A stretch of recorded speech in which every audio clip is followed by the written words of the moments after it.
एक बड़ा सा आलीशान पुराना घर था। वहाँ करीब 40 बरस की एक औरत अपने पति, एक बेटे और एक बेटी के साथ रहती थी। उसके चेहरे पर हमेशा एक मुस्कान धरी हुई रहती, सुंदर सी साड़ी और उसमें मैचिंग करती बिंदी और हल्के से गुलाबी रंग की लिपस्टिक हर समय उस पर सजी रहती थी। अपनी उम्र की गहरी होती लकीरों को फाउंडेशन की परत से छुपाने की कोशिश करती थी। वह एक चलती फिरती सुंदर तस्वीर ही लगती थी। वह घर के छोटे से बगीचे में हरे भरे सुंदर फूलों के पौधे करीने से गमलों में लगे हुए थे। मेन दरवाजे से अंदर घुसते ही भगवान जी की एक सुंदर बड़ी सी मूर्ति स्थापित थी और मोगरा अगरबत्ती की खुशबू का झोंका यकायक सांसों को महकाने लगता था। एक कोने की तिकोनी मेज पर ताजे अखबार और पत्रिकाएं थी। दूसरी ओर शेल्फ पर रखी हुई आधुनिक फ्रेमों में जड़ी कुछ तस्वीरें बड़े ही सलीके से रखी गई थी।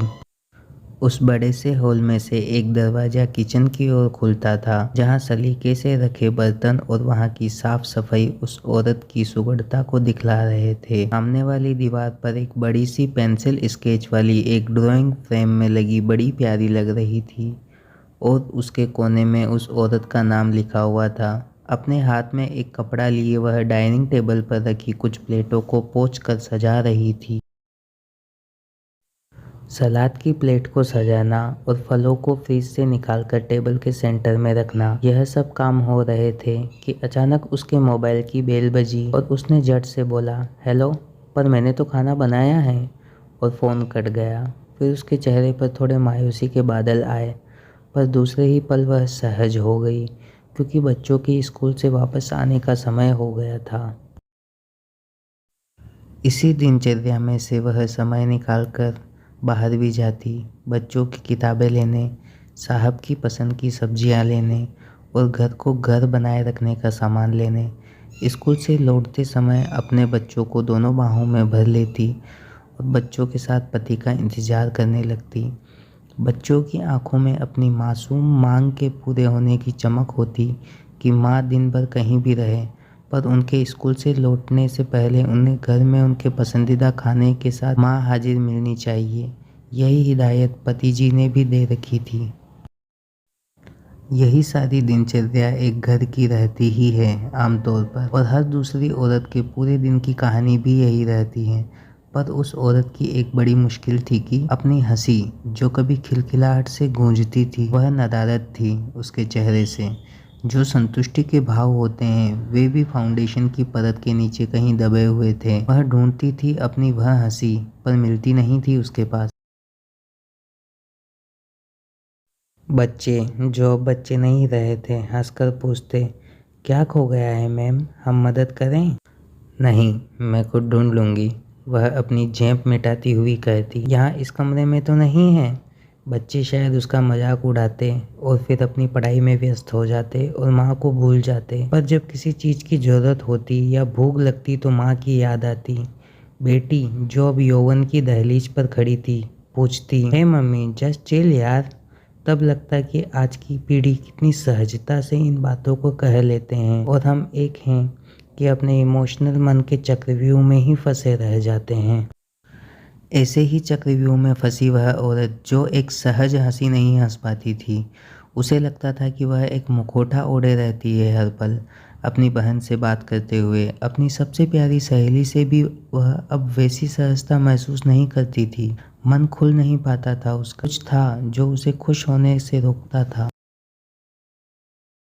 शाम हुई और बच्चे घर से बाहर खेलने निकले तो वह चुपचाप अपने कमरे में गई, साड़ी उतारी और अपने ब्लाउज की दाहिनी बाजू को जरा सा खिसकाया और सामने की टेबल पर रखी बेटनोवेट की स्किन क्रीम को दाहिने कंधे पर दिख रहे गहरे लाल रंग के बड़े से निशान पर मला और वापस ब्लाउज को ठीक से पहनकर दोबारा साड़ी ओढ़ ली। फिर से थोड़ा फाउंडेशन लगाया और पलकों के कोनों पर जो नमी आ गई थी उसे पोंछा और आंखों को अच्छा दिखाने के लिए काजल का एक स्ट्रोक लगा लिया। फिर से वही गुलाबी रंग की लिपस्टिक लगाई और अपने होठों पर एक मुस्कान को भी सजा लिया। तो क्या यह एक घाव था जो उसे हंसने से, खिलखिलाने से रोकता था। शादी के 18 सालों में जाने कितने ऐसे घावों को वह छुपा छुपा कर रखती थी। कैसे मलहम लगाकर, एक झूठी मुस्कान सजाकर सहज होने की कामयाब कोशिश करती थी। शरीर के घाव तो वह बेटनोवेट लगाकर भर लेती थी, और उसकी आत्मा पर जो जख्म थे उनके लिए कोई दवा नहीं थी। वह रिश्ते थे, दर्द भी करते थे, पर दिखते नहीं थे किसी को भी। रात को जब बच्चों का खाना निपट गया तो पतिदेव की कार का हॉर्न सुनते ही वह लपक कर दरवाज़ा खोलने गई। आज कुछ ज़्यादा काम था? थोड़ा हिचकिचाहट के साथ उसने पूछा। कोई जवाब नहीं मिला। पत्नी का दिन कैसे बीता? बच्चों की पढ़ाई की कोई चिंता नहीं। एक सुघड़ पत्नी के होने का यही आराम रहता है जीवन भर पतिदेव जी को। खैर, फिर से रात का वह पल आया जब पतिदेव का हाथ उस औरत के शरीर पर चलना शुरू हो गया। उस घाव पर भी गया तो एक आह के साथ उस औरत ने मुंह मोड़ लिया। वह घाव अभी 2 दिन पहले का ही तो था। थोड़ी देर में फिर वही खींचातानी। वह औरत अपनी दबी सी आवाज़ में सिसक रही थी, पर पतिदेव को इस बात से कोई फर्क नहीं पड़ रहा था। यह खींचातानी ज़्यादा देर तक नहीं चल पाई, क्योंकि बिल्कुल साथ वाला कमरा बच्चों का ही था। वह रात एक और नया घाव छोड़ गई थी, उसकी आत्मा और उसके शरीर के घाव को और गहरा कर गई थी। सुबह अलार्म बजा, रसोई से आवाज़ें आने लगी। बच्चों, चलो उठो, स्कूल के लिए देरी हो जाएगी। आप भी उठिए, चाय बन गई है। वह औरत एक सुंदर सी साड़ी पहने, धुले हुए और लंबे बालों को समेटती चाय का कप लिए बेडरूम की तरफ चली गई।